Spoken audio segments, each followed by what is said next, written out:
Hey, so you're thinking about writing a book and you're almost there, but some way, somehow, those pesky limitations just keep popping up in your mind. Natasha Tupper here, your favorite female publisher from the Polished Perspective Publishing House. Listen, I see it all the time. I have clients that'll come to me with this limitation, that limitation, and the other limitation. And um, they're almost self-imposed, right? And so here's the thing, there really is no real limitation that's stopping you from writing your book, right? So here are just a few limitations that I hear from some clients of mine, and then I'm going to give you a little bit of advice on how to overcome those limitations. So I always write these down.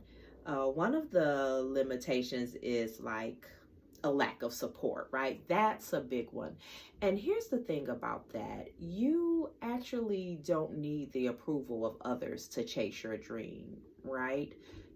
Do this, surround yourself with people who believe in you, people who will help you push that dream into fruition, and then the lack of support will all but diminish. For every person in your life that's not supporting you, there are so many other people waiting behind you to root you on, to be your cheerleader, and to support you.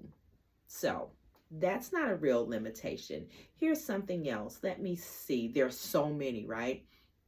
Oh, this one. Perfectionism, right? Here's the thing. Your book doesn't have to be perfect. Get your ideas down on paper, and then you can circle back around and have your editor to perfect it, to make it right, to make sure that it sounds right, to make sure that it's presented properly, to make sure that your grammar is on point. That's what editors are for, okay? Perfectionism is not real, like it doesn't actually exist.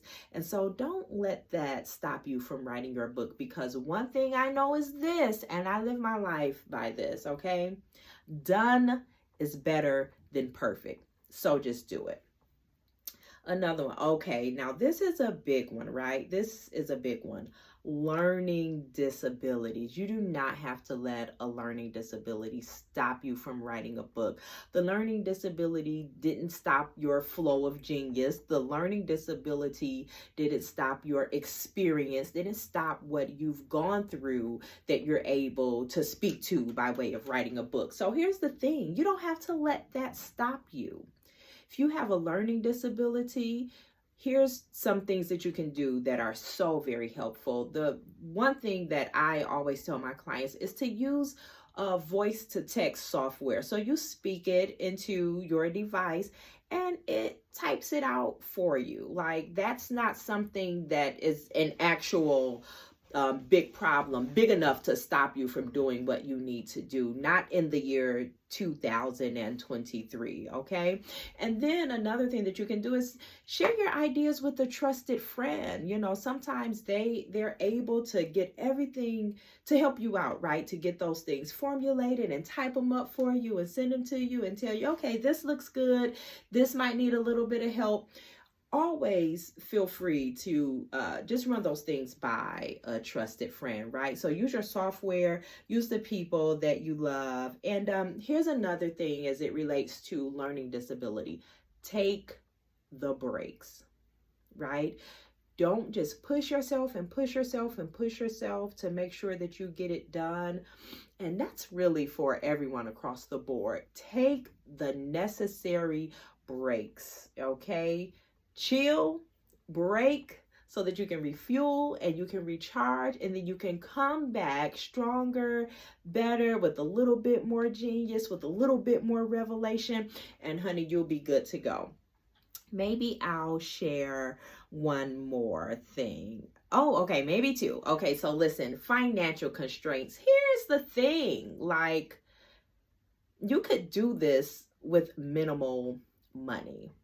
Okay, if you just want to do it and maybe you can't afford the book coach, everything you need could be right at your fingertips. Write your book, get your book edited, go on Amazon KDP and publish that book through self-publishing.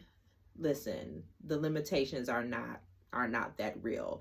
For every limitation, I've got a strategy for you to bust that thing up, okay? And then I'm going to give you one more, and that's this: an embarrassing and humiliating past. I've got to tell you, that is nothing to shy away from, okay? In fact, your experiences can be like a powerful source of inspiration for your writing, right? It helps you to be transparent. It helps people to get to know and encounter the real you and the fullness of you. So don't be alarmed and don't be put off by an embarrassing or a humiliating past.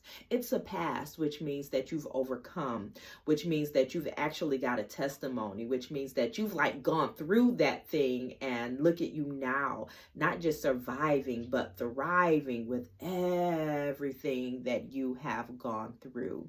That is not something to shy away from. Wear that thing like a badge of honor. All right. And maybe one more. Okay, last one. Comparisonitis. Baby, comparison kills. I'm going to let that sink in.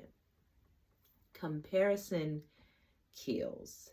Do not compare yourself, your journey, your book, your looks, any of the things. Don't compare it with anyone. You're not made to be compared. Who could compare with you? There's only one you. You are made specifically, uniquely you. So you really have no reason to compare. And because we don't have to compare, contrary to popular belief, you have no competition. Your people are your people. Your tribe is your tribe. Your clients are your clients. You just have to find them and attract them. And there's nothing else that can be done to like snatch them out of your hands, right? What's yours will absolutely come to you. If it don't make its way to you, baby, it's not for you. All right, so those are just a few of the limitations that I hear all the time in my book coaching practice. And I'm telling you, for every limitation, I've got something to bust that thing up. I learned something from Brain Coach. And his name is slipping my mind. Here's what he said. If you fight for your limitations, you get to keep them. You fight for those limitations, you get to keep them. You'll always have them if you fight for them. Jim Quick, the guy with the broken brain, right?